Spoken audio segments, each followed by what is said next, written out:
Satu kerusi pun BN takkan bagi pada Bersatu. Menurut Majlis Tertinggi UMNO, BN akan ambil balik kerusi MP-nya yang melompat ke PH selepas PRU 14, tegas Ahli Majlis Tertinggi UMNO Zaidi Zainul Abidin.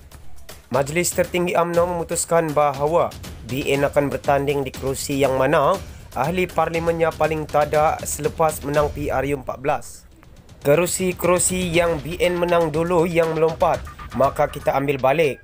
Itu keputusan Majlis Tertinggi, bukan keputusan Presiden.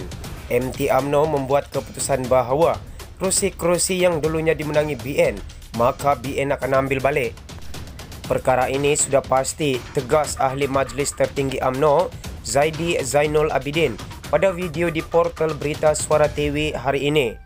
Jelasnya, jika Bersatu mahu bertanding pada PRU 15, maka parti itu boleh bertanding di kerusi lain. Maka kita tak akan bagi satu kerusi pun kepada Bersatu. Itu sudah pastilah. Jadi kalau Bersatu nak, maka dia bertandinglah di kerusi-kerusi yang lain. Kerusi-kerusi Bersatu blackout ke, apakah terpulang kepada dialah. Mereka bertanding di tempat itulah, katanya. Menurutnya, BN memutuskan untuk bertanding di kerusi yang ditandinginya pada pilihan raya lalu dan kalah, tapi berjaya memperoleh jumlah undi kedua terbanyak. Langkah itu kemungkinan akan menjadikan Bersatu cuma mendapat beberapa kerusi yang layak untuk ditandingi parti itu ketika berunding kerusi untuk pilihan raya ke-15 dan juga pilihan raya negeri Sabah. Ketua Bahagian UMNO Padang Besar itu juga mengulas mengenai rakan parti komponen Mufakat Nasional PAS. Katanya UMNO akan memberi jalan sekiranya Presiden PAS Abdul Hadi Awang meminta untuk bertanding di kerusi yang difikirkan dapat dimenangi oleh parti itu. Kemungkinan kerusi-kerusi yang kita akan bagi dengan Mufakat Nasional, ini kerusi-kerusi pemimpin tertinggi PAS. Macam kalau Tuan Haji Hadi nak bertanding kat mana atau tempat yang bertanding tu, sudah tentu dia menang, maka kita akan bagilah. Tapi kalau dia minta kawasan yang menang Presiden PAS, naib Presiden PAS dan sebagainya minta, maka kita akan bincang, itu lain, jelas beliau lagi.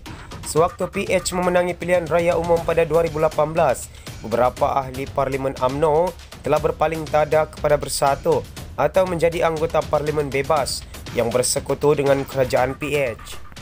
Susulan langkah Sheraton pada Februari tahun ini, Bersatu telah meninggalkan gabungan Pakatan Harapan dan bergabung dengan BN, PAS dan parti lain untuk membentuk Kerajaan Perikatan Nasional. Dalam perkongsian berita yang lain, Dr. Mahathir Chabar Zafrul dedah senarai penuh projek rundingan terus. Ini selepas Menteri Kewangan mendakwa Kerajaan PH meluluskan 101 projek bernilai 6.6 bilion ringgit.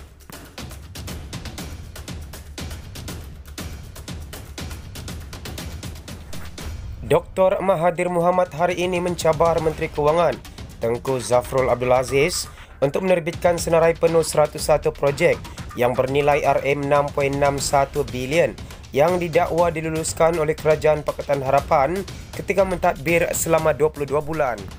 Bekas Perdana Menteri meminta Zafrul menyiarkan senarai projek termasuk nama-nama mereka yang mendapatkannya.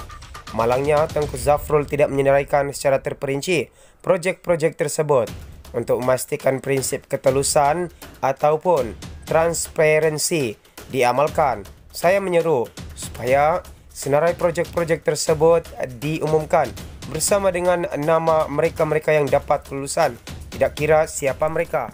Keikhlasan Menteri Kewangan dalam perkara ini amat dialu-alukan. Rakyat berhak mendapat maklumat penuh berkenaan perkara ini, kata Dr. Mahathir. Semalam, Tengku Zafrul ketika berucap di Parlimen mendakwa bahawa 101 projek yang bernilai 6.61 bilion telah diluluskan oleh Kementerian Kewangan melalui rundingan langsung di bawah pemerintahan bekas Pakatan Harapan. Beliau membuat dakwaan itu ketika menjawab pertanyaan dari ahli Parlimen Pontian, Ahmad Maslan. Bagaimanapun, Zafrul tidak mendedahkan perinciannya. Awal hari ini, bekas Menteri Kewangan Lim Guan Eng juga membuat gesaan serupa kepada Zafrul. Lim dalam satu kenyataan berkata, Kementerian Kewangan tidak bersedia untuk melakukannya kerana ia akan mendedahkan menteri dalam Kabinet PN sekarang yang mendorong pemberian kontrak secara rundingan terus itu pada masa lalu. Kita beralih ke perkongsian berita terakhir.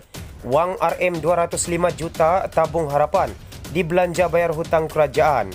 Abdul Rahim memaklumkan bahawa dana akaun itu dibelanjakan mengikut tata cara yang termaktub, iaitu membayar hutang negara.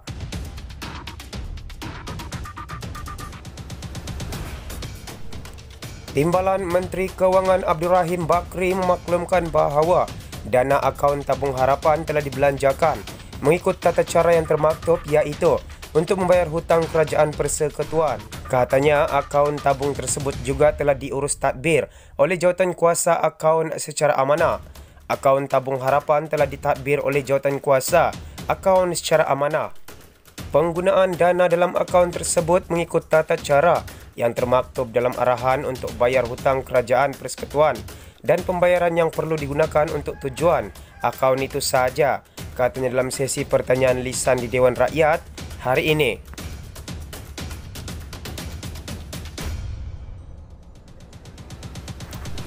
Selain itu, Abdul Rahim Bersatu Kudat juga menjelaskan penerimaan sumbangan terakhir yang direkodkan pada 14 Januari 2019 berjumlah lebih RM202 juta.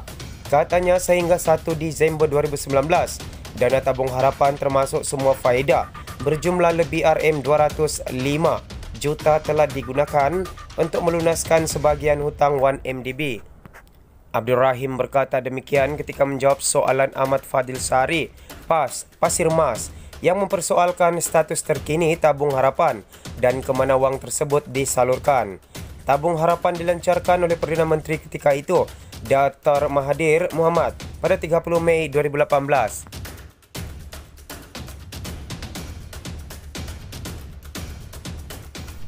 Tabung berkenaan telah dijadikan satu wadah untuk rakyat membantu negara dan menerima derma rakyat bagi mengukuhkan kewangan kerajaan. Penubuhan tabung tersebut dilakukan setelah melihat kesediaan rakyat untuk menderma kepada kerajaan bagi mengurangkan hutang negara yang didakwa berjumlah lebih RM1 trilion. Sementara itu, Abdul Rahim turut berkata, segala rekod penyumbang dalam tabung harapan yang diterima melalui akaun MyBank tidak dapat didedahkan. Katanya lagi, ini selaras dengan peruntukan Undang-Undang Kerajaan di bawah Akta Perlindungan Data Pribadi 2010. Bagaimanapun, semua penyumbang kepada akaun terbabit boleh memohon untuk pengecualian cukai.